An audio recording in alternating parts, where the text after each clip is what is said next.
Welcome back to Classic Literature Free Audiobooks. Now, let the story continue with The Invisible Man, a grotesque romance. Chapter 9.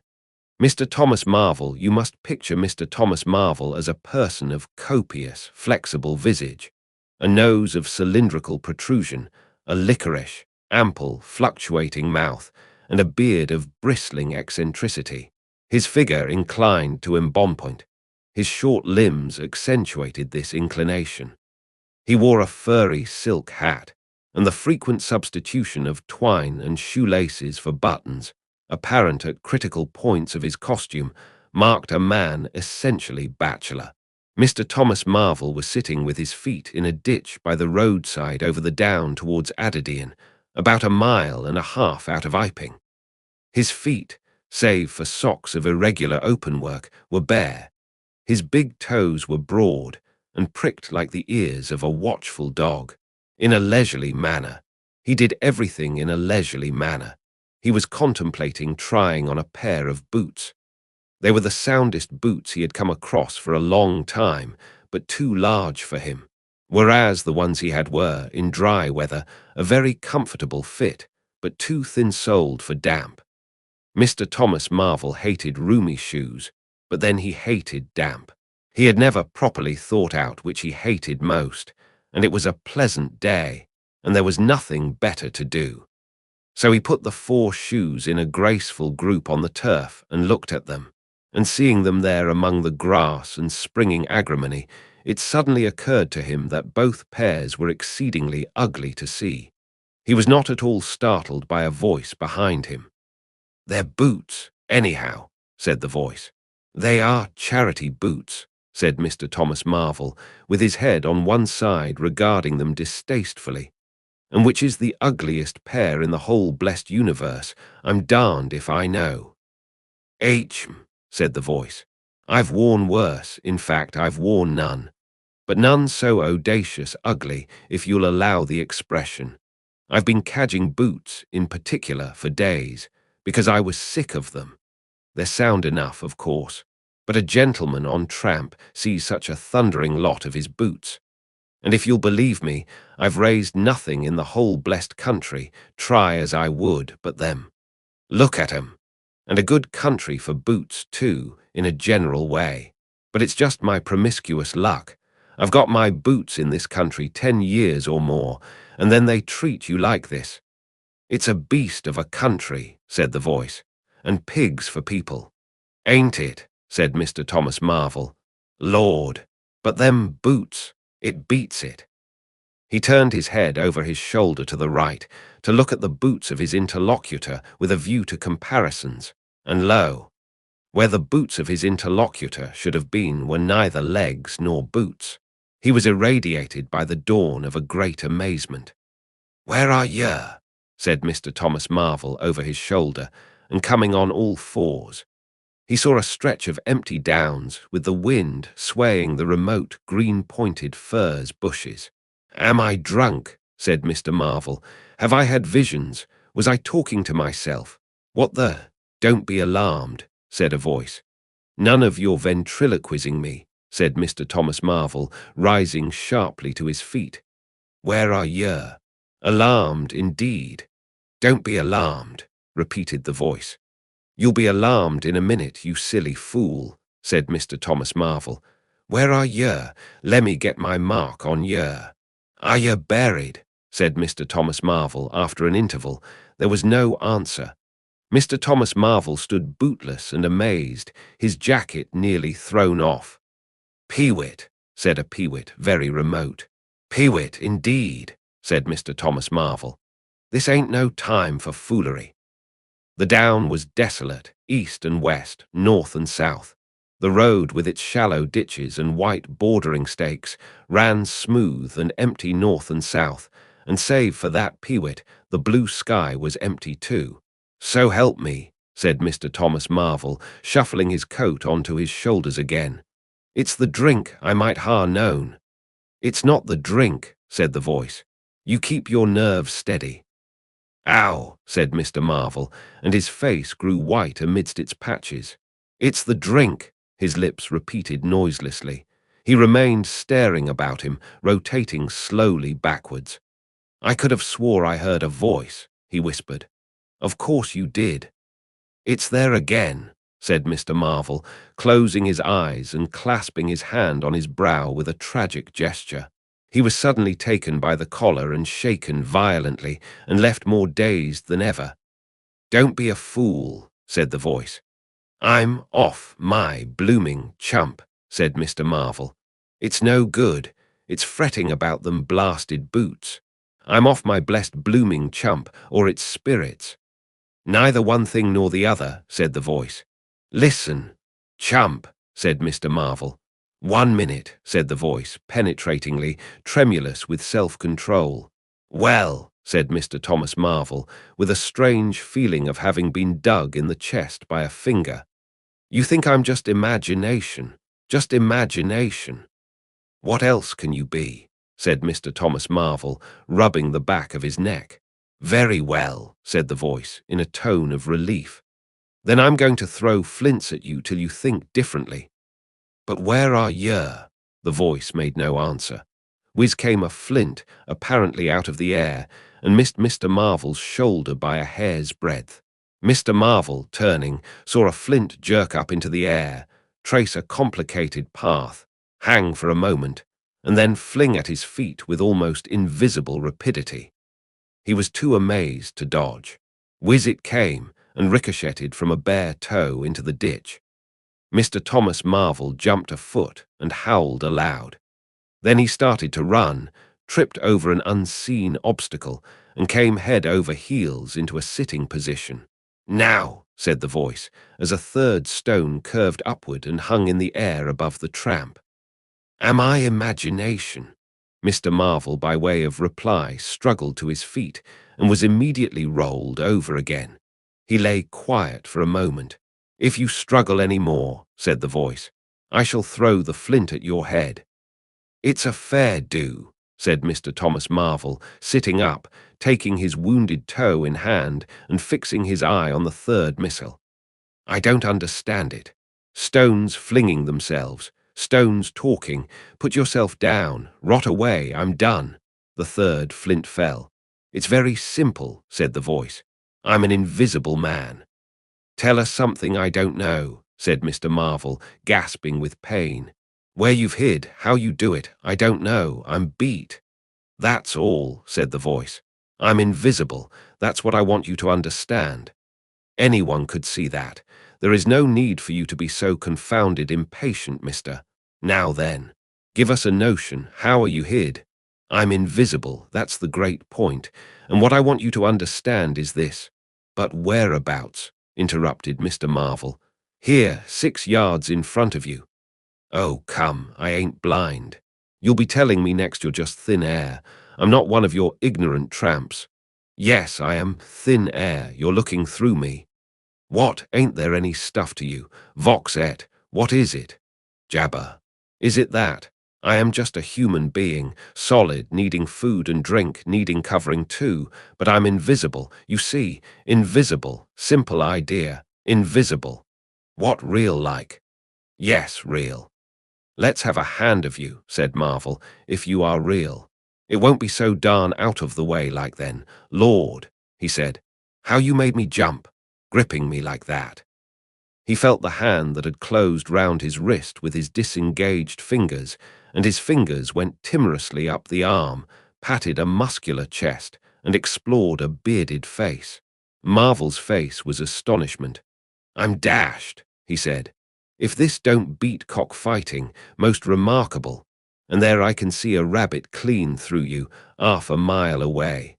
Not a bit of you visible, except—" He scrutinized the apparently empty space keenly. "You haven't been eating bread and cheese?" he asked, holding the invisible arm. "You're quite right, and it's not quite assimilated into the system." "Ah," said Mr. Marvel, "sort of ghostly, though. Of course, all this isn't half so wonderful as you think." "It's quite wonderful enough for my modest wants," said Mr. Thomas Marvel. "How'd you manage it? How the deuce is it done? It's too long a story, and besides, I tell you, the whole business fairly beats me. said Mr. Marvel. "What I want to say at present is this: I need help. I have come to that. I came upon you suddenly. I was wandering, mad with rage, naked, impotent. I could have murdered. And I saw you. Lord," said Mr. Marvel. "I came up behind you, hesitated, went on." Mr. Marvel's expression was eloquent. Then stopped. "Here," I said, "is an outcast like myself. This is the man for me." So I turned back and came to you. And, Lord, said Mr. Marvel, "but I'm all in a tizzy. May I ask, how is it? And what you may be requiring in the way of help, invisible. I want you to help me get clothes and shelter, and then, with other things, I've left them long enough. If you won't, well, but you must. Look here," said Mr. Marvel. "I'm too flabbergasted. Don't knock me about any more, and leave me go. I must get steady a bit. And you've pretty near broken my toe. It's all so unreasonable. Empty downs, empty sky. Nothing visible for miles except the bosom of nature. And then comes a voice out of heaven, and stones, and a fist, Lord. Pull yourself together," said the voice, "for you have to do the job I've chosen for you." Mr. Marvel blew out his cheeks, and his eyes were round. "I've chosen you," said the voice. "You are the only man, except some of those fools down there, who knows there is such a thing as an invisible man. You have to be my helper. Help me, and I will do great things for you. An invisible man is a man of power." He stopped for a moment to sneeze violently. "But if you betray me," he said, "if you fail to do as I direct you." He paused and tapped Mr. Marvel's shoulder smartly. Mr. Marvel gave a yelp of terror at the touch. "I don't want to betray you," said Mr. Marvel, edging away from the direction of the fingers. "Don't you go a-thinking that, whatever you do. All I want to do is to help you. Just tell me what I got to do. Lord, whatever you want done, that I'm most willing to do." Next chapter, Chapter 10. Mr. Marvel's visit to Iping after the first gusty panic had spent itself. Iping became argumentative. Skepticism suddenly reared its head. Rather nervous skepticism, not at all assured of its back, but skepticism nevertheless. It is so much easier not to believe in an invisible man, and those who had actually seen him dissolve into air, or felt the strength of his arm, could be counted on the fingers of 2 hands. And of these witnesses, Mr. Wodgers was presently missing, having retired impregnably behind the bolts and bars of his own house, and Jaffers was lying stunned in the parlour of the Coach and Horses. Great and strange ideas, transcending experience, often have less effect upon men and women than smaller, more tangible considerations. Iping was gay with bunting, and everybody was in gala dress. Whit Monday had been looked forward to for a month or more.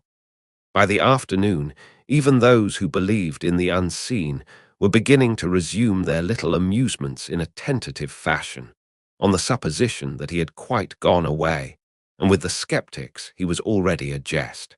But people, skeptics and believers alike, were remarkably sociable all that day. Haseman's meadow was gay with a tent, in which Mrs. Bunting and other ladies were preparing tea, while without, the Sunday school children ran races and played games under the noisy guidance of the curate and the Misses Cuss and Sackbut. No doubt there was a slight uneasiness in the air, but people for the most part had the sense to conceal whatever imaginative qualms they experienced. On the village green an inclined, strong rope, down which, clinging the while to a pulley-swung handle, one could be hurled violently against a sack at the other end, came in for considerable favour among the adolescents, as also did the swings and the coconut shies. There was also promenading, and the steam organ attached to a small roundabout filled the air with a pungent flavour of oil and with equally pungent music. Members of the club, who had attended church in the morning, were splendid in badges of pink and green, and some of the gayer-minded had also adorned their bowler hats with brilliant-coloured favours of ribbon. Old Fletcher, whose conceptions of holiday-making were severe, was visible through the jasmine about his window or through the open door, whichever way you chose to look, poised delicately on a plank supported on 2 chairs and whitewashing the ceiling of his front room. About 4 o'clock, a stranger entered the village from the direction of the downs. He was a short, stout person in an extraordinarily shabby top hat, and he appeared to be very much out of breath. His cheeks were alternately limp and tightly puffed. His mottled face was apprehensive, and he moved with a sort of reluctant alacrity. He turned the corner of the church and directed his way to the coach and horses. Among others, old Fletcher remembers seeing him, and indeed the old gentleman was so struck by his peculiar agitation that he inadvertently allowed a quantity of whitewash to run down the brush into the sleeve of his coat while regarding him. This stranger, to the perceptions of the proprietor of the Coconut Shy, appeared to be talking to himself, and Mr. Huxter remarked the same thing. He stopped at the foot of the coach and horses steps, and according to Mr. Huxter, appeared to undergo a severe internal struggle before he could induce himself to enter the house. Finally, he marched up the steps, and was seen by Mr. Huxter to turn to the left and open the door of the parlour. Mr. Huxter heard voices from within the room and from the bar apprising the man of his error. "That room's private," said Hall, and the stranger shut the door clumsily and went into the bar. In the course of a few minutes he reappeared, wiping his lips with the back of his hand with an air of quiet satisfaction that somehow impressed Mr. Huxter as assumed. He stood looking about him for some moments, and then Mr. Huxter saw him walk in an oddly furtive manner towards the gates of the yard, upon which the parlour window opened. The stranger, after some hesitation, leant against one of the gate-posts, produced a short clay pipe, and prepared to fill it. His fingers trembled while doing so. He lit it clumsily, and folding his arms began to smoke in a languid attitude, an attitude which his occasional glances up the yard altogether belied. All this Mr. Huxter saw over the canisters of the tobacco window, and the singularity of the man's behaviour prompted him to maintain his observation. Presently the stranger stood up abruptly and put his pipe in his pocket. Then he vanished into the yard. Forthwith Mr. Huxter, conceiving he was witness of some petty larceny, leapt round his counter and ran out into the road to intercept the thief. As he did so, Mr. Marvel reappeared, his hat askew, a big bundle in a blue tablecloth in one hand, and 3 books tied together, as it proved afterwards with the vicar's braces, in the other. Directly he saw Huxter, he gave a sort of gasp, and turning sharply to the left, began to run. "Stop, thief!" cried Huxter, and set off after him. Mr. Huxter's sensations were vivid but brief. He saw the man just before him and spurting briskly for the church corner and the hill road. He saw the village flags and festivities beyond, and a face or so turned towards him. He bawled, "Stop!" again.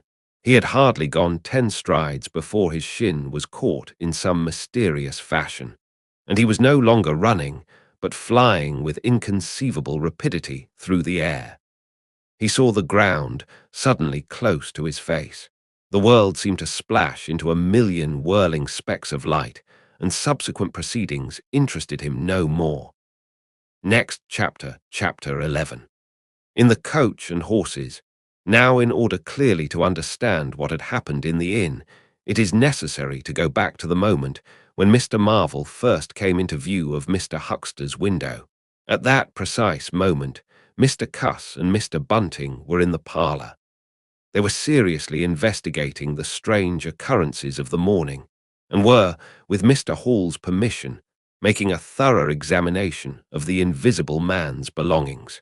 Jaffers had partially recovered from his fall and had gone home in the charge of his sympathetic friends.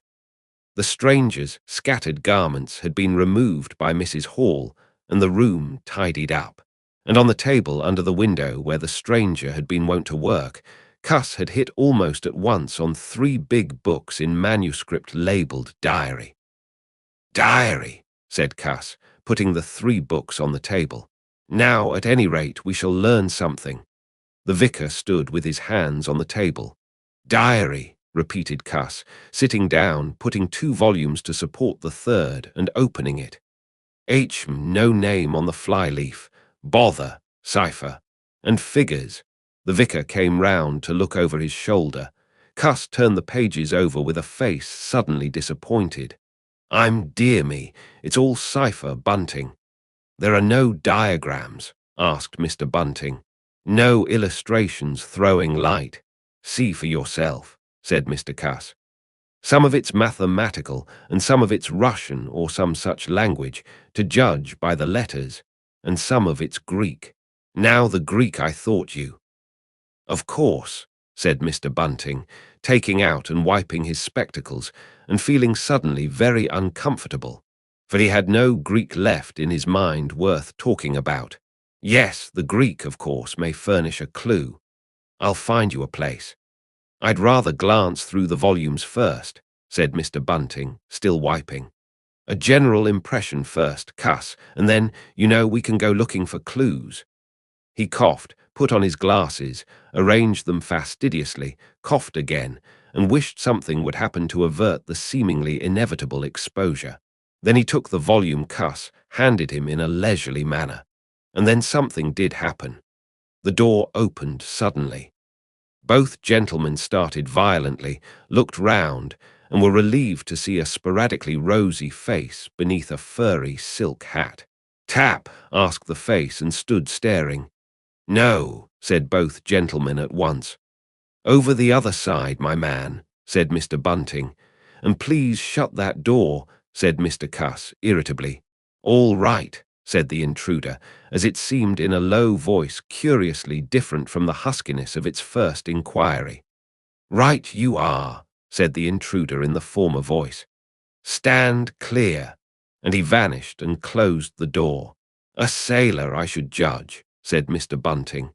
Amusing fellows they are. Stand clear, indeed. A nautical term referring to his getting back out of the room, I suppose. I dare say so, said Cuss. My nerves are all loose today. It quite made me jump, the door opening like that. Mr. Bunting smiled as if he had not jumped. And now, he said with a sigh, these books. Someone sniffed as he did so. One thing is indisputable, said Bunting, drawing up a chair next to that of Cuss. There certainly have been very strange things happen in Iping during the last few days. Very strange. I cannot, of course, believe in this absurd invisibility story. It's incredible, said Cuss, incredible. But the fact remains that I certainly saw right down his sleeve. But are you sure? Suppose a mirror, for instance. Hallucinations are so easily produced. I don't know if you have ever seen a really good conjurer. I won't argue again, said Cuss. We've thrashed that out, Bunting, and just now there's these books. Here's some of what I take to be Greek. Greek letters, certainly. He pointed to the middle of the page. Mr. Bunting flushed slightly and brought his face nearer, apparently finding some difficulty with his glasses. Suddenly he became aware of a strange feeling at the nape of his neck. He tried to raise his head and encountered an immovable resistance. The feeling was a curious pressure, the grip of a heavy, firm hand, and it bore his chin irresistibly to the table. Don't move, little men, whispered a voice, or I'll brain you both. He looked into the face of Cuss, close to his own, and each saw a horrified reflection of his own sickly astonishment. I'm sorry to handle you so roughly, said the voice, but it's unavoidable. Since when did you learn to pry into an investigator's private memoranda, said the voice, and 2 chins struck the table simultaneously, and 2 sets of teeth rattled. Since when did you learn to invade the private rooms of a man in misfortune? And the concussion was repeated. Where have they put my clothes? Listen, said the voice. The windows are fastened, and I've taken the key out of the door. I am a fairly strong man, and I have the poker handy, besides being invisible.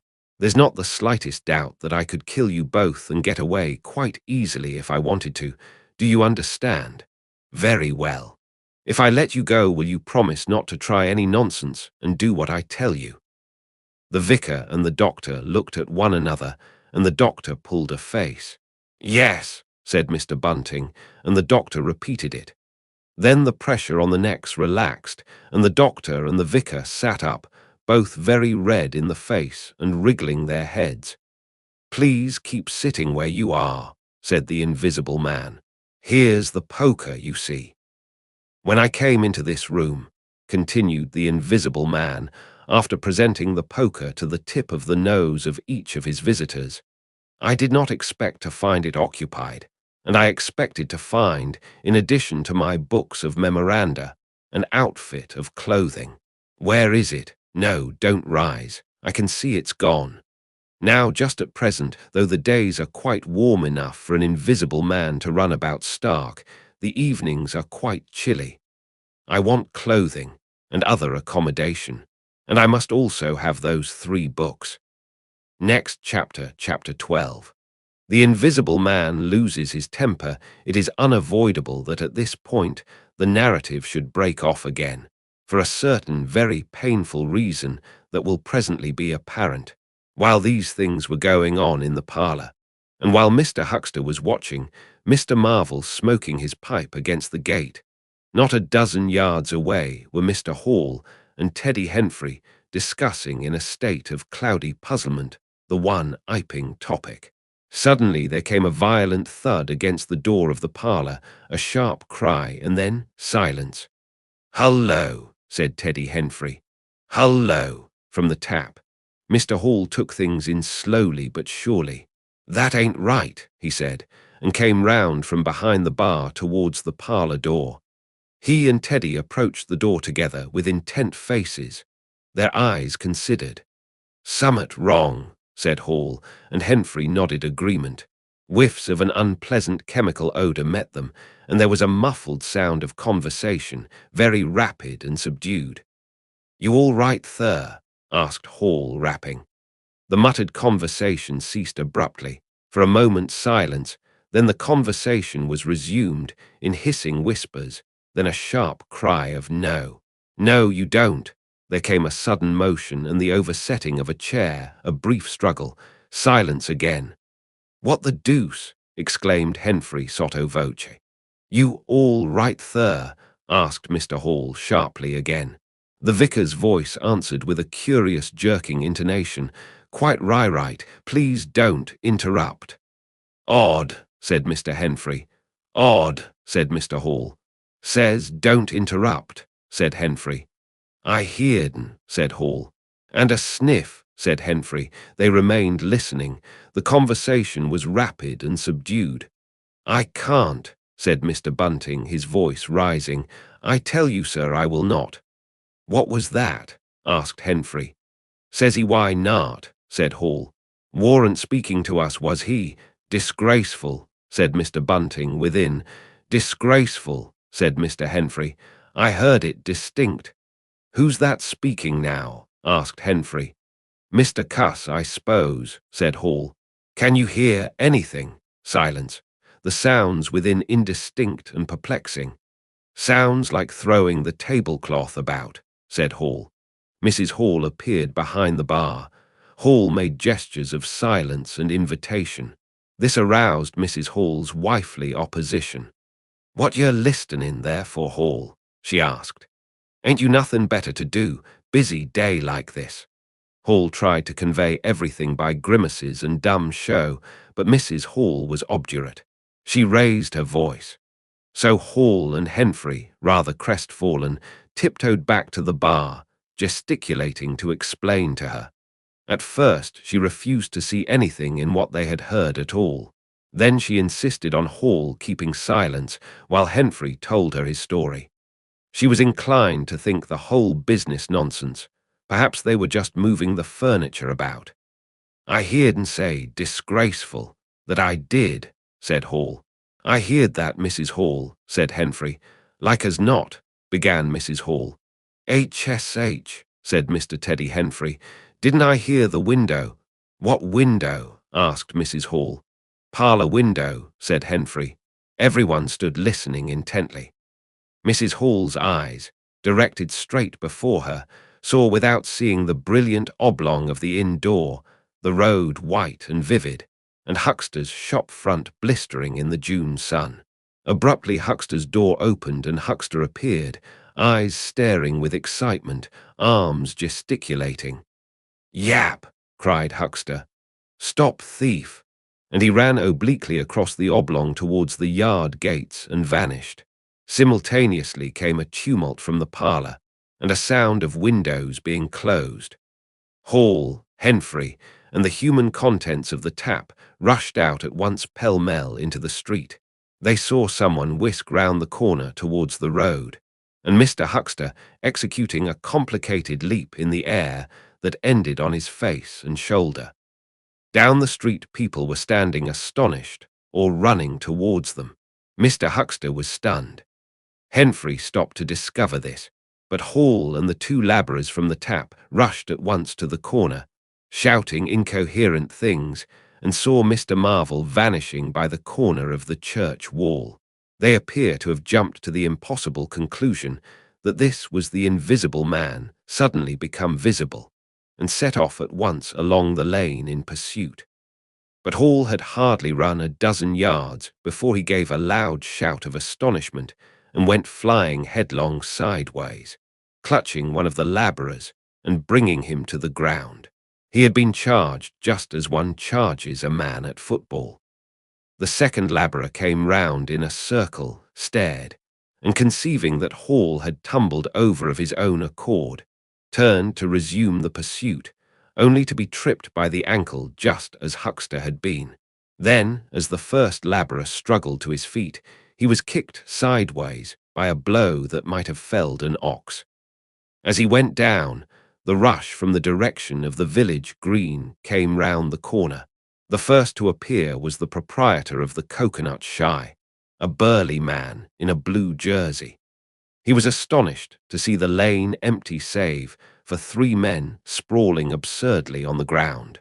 And then something happened to his rearmost foot, and he went headlong and rolled sideways, just in time to graze the feet of his brother and partner, following headlong.